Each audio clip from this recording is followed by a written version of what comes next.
Hey Amogh, so were you able to understand this question that I had given you last time? Yeah, I understood parts of it. Yeah, So okay. So maybe you can I'll, start coding it this time. But let me give you one hint regarding it.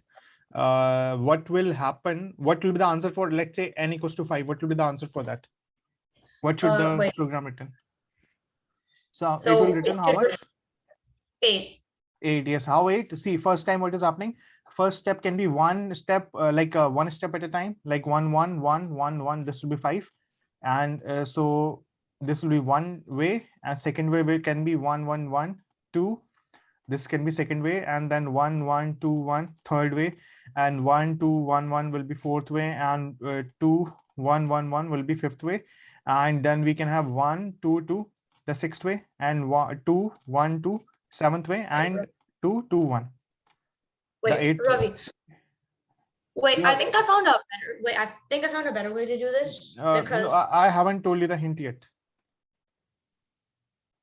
Maybe your way and my way is both same. Maybe, I'm not sure. Just give me 1 minute, okay? So what we can do is, you can create maybe a list. Let's think in this way. So 1 2 3 4 5. Let's forget about this. So this is the first way. Next time what is happening, you can reduce these two values to a single value as 2. So it will become 1 1 1 2. And what you can do for this, you can find number of ways to shuffle it. That will come close to 4, right? And next time you can reduce these two items to another 2. So 1 2 2, and then you can find the ways of reshuffling it. So it will come to 3. So then you can add them. 4 plus 3 plus this is 1. So it will give you 8. I mean, this is what were you thinking about? You can tell me your way. so yeah, mine was actually different. Mm-hmm. So I was thinking instead of trying to finding all the using a method, using an algorithm that finds all the possible combinations. Mm-hmm. So what I was doing earlier was that I was coming up with what I was doing is I was trying to find a pattern between Okay. input and the output, all the inputs for all the numbers, and then all the outputs for all the numbers. So like 0 would give out an output of 0, input 1 would output 1, input 2, output 2, 3, 3. But then one thing I noticed is that 4 would give an output of 5, and then 5 would give an output of 8, Okay. and then 6 output of 12. Okay, you found these combinations yourself, right? Yeah.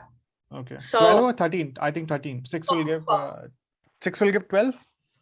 No. Oh, never mind. Sorry. Wait, let me see. Oh, wait, no, I forgot a combination. 13, 13. 13. Okay. Okay. 13. Okay. And 13. so on. Okay. So what I noticed is that except for the wait, let me start annotating. Except for the first 3. Wait. Yeah. Except for the first top 3, this one would be equal to this plus this. And Okay. this Oh, would be equal to, okay. this and this. And this and This is nice approach. So you are trying to say this will be equal to the sum of this plus this, and this is sum of this plus this. This is sum of this plus this. Nice. Okay. So what I was thinking is that the only way I could do this then was but the only problem would be that for the first 3 I would have to like add if conditions and return them. But then another thing I realized is that this has a similar pattern to Fibonacci numbers.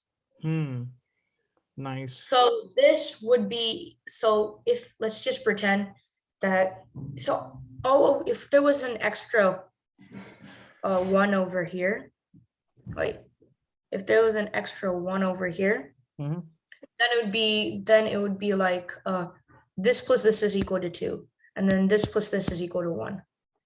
Okay, maybe in Fibonacci series, this can be A and this can be B. So you can find C, and from there, C will be equal to 1, right? A plus B. And then you can start from B and C and so on, right? No, actually, what I would have to do is I would have to predefine one more variable. Yeah, I would have to have 3 variables. So the first one would be the total. The second one would be I'd call it like step 1 because it's like right before. Okay, and then the third one, oh wait. So and that's what I'm saying, Amogh. There is no need for defining a third variable C equals to 1. There is no need for that, right? Yeah. So all what you need to do is that first you would start.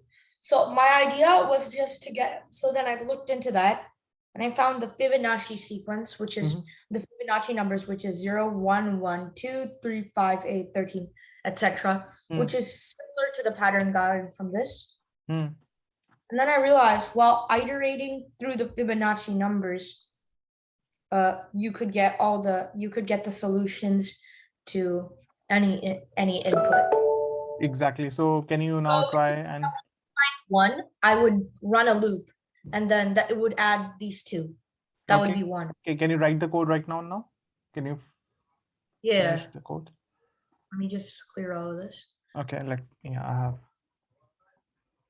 So ultimately, it's just a Fibonacci series. Yes. So for I in range. Won't you define some variables if you might need them later? Do you want to define some variables?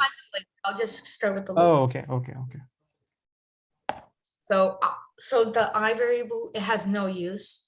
It's just for iteration. And which is much easier. So what I would do is that before that, I would have 3 variables, total. Okay. Which would like be the thing that I'm returning. I'll set that to 0. And then and then step. Okay. Which would be 2. And step 1. Which would be both variable step? Step 2, which would be 1, because it's going 2 back. So basically, you would start over here at the 3. So total would be equal to 3 after the first round.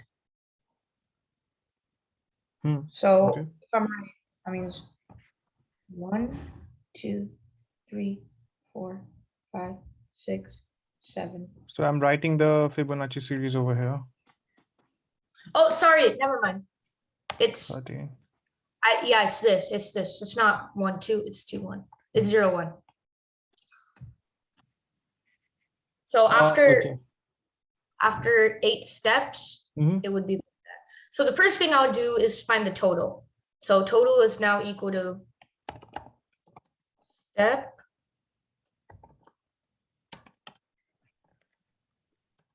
This is totally unique way. Amazing, Amogh.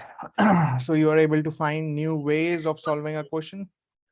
Yeah, and I'll explain why I chose this way and not like other ways in a minute. But now step 2, now that would equal to step, because it have to move on to the next Fibonacci number, because total is moving on to the next Fibonacci number. But then what happens to step is that step is now equal to total.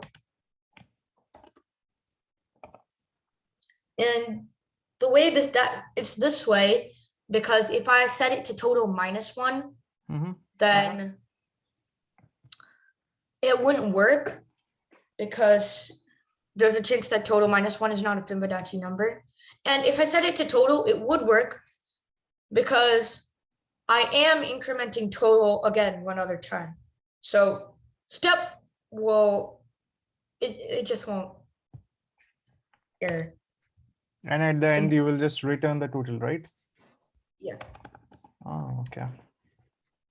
And yeah. Okay, let's try to run it out. Please work. Oh wait.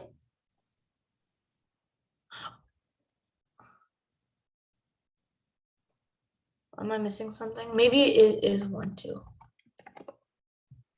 Oh, never mind. Okay, that was rookie. It's 1, 0, not 0, 1. Why so? Because step would only go 1 back, while step 2 goes 2 back. I made it that step goes wait, just for proper explanation, which of these variable are you taking step 1 and step 2? So step 2 would be the 0. Okay, and step 2 is 0. Okay, okay, step 2 is 0, and step 1 you are taking as a step, right? You are taking 1 as a step, and so every time you're shifting this value variable by 1 value, like next value, and this variable will become what was the previous value of step. Is it so? Yeah.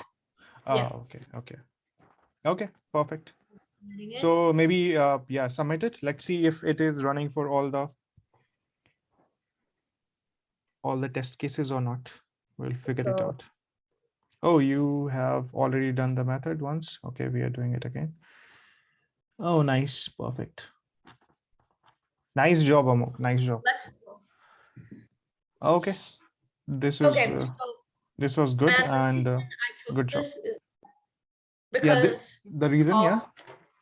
It's actually the reason has nothing to do with coding. It just has to do with like the top. So normally combination problems like these, when you're using a combination algorithm, it would be really hard. It would be hard, and it wouldn't be easy. It wouldn't be in the level. But so what there would have been a little problem if there were more steps, right? Maybe 1 step at a time, or 2 step at a time, or 3 step at a time. Then it would have been a little difficult problem, and then you won't be able to solve it this way, I guess. 1 or 2 or 3 steps, then the Fibonacci equation wouldn't work, and then it would be a combination type. Then it would be the way I was trying to tell you, I guess, maybe the more general form. Yeah, because the thing is, recently we've been doing USECO problems, and that uses a lot of combinations. Yes, a lot of combinations. So we used a lot of combinations. So then I think since this time combination problems would have more dislikes, which is really, I didn't want that. I like the problem. It's actually pretty good. Okay, so you're saying if it was a combination problem, there would have been more dislikes. 600. Okay, that's a good. And it wouldn't be considered easy. That's a good, I would say. I guess it would look something like this problem. So next time onwards, I should not give you a question where there are like it is showing total number of likes or dislikes. Next time I should be very aware of the fact that you may figure it out that this question is this way or that way just by seeing the number of dislikes over there. Okay. Yeah. Okay, perfect. Like a verification. So and another thing is that I normally, because this is another thing that I think I should do in coding, because you told me earlier in one of the classes, you have to think from like multiple perspectives to get this. That is important. That is important. And you taught me the same lesson today because I was not thinking in multiple ways, you know. Also, I was thinking how can this question because I was drinking Boost today. Boost, okay. Boost is the secret of your power, power of your mind today. Okay, that's good. That's good. Even I should learn something from you because the way I was trying to solve this question was more generic, like more general way of solving it, and of course that way would have been like a very difficult way to solve this easy question. Well, I wouldn't call it general because for some other people, a pattern thing might be more general to them, but I would say you were thinking in a more USECO way. USECO way. Okay, perfect. So great, Amogh. Nice job done by you. I hope we'll solve a few more such questions in days to come. And yes, anything else you want to say? Nope, I'm good. Okay then.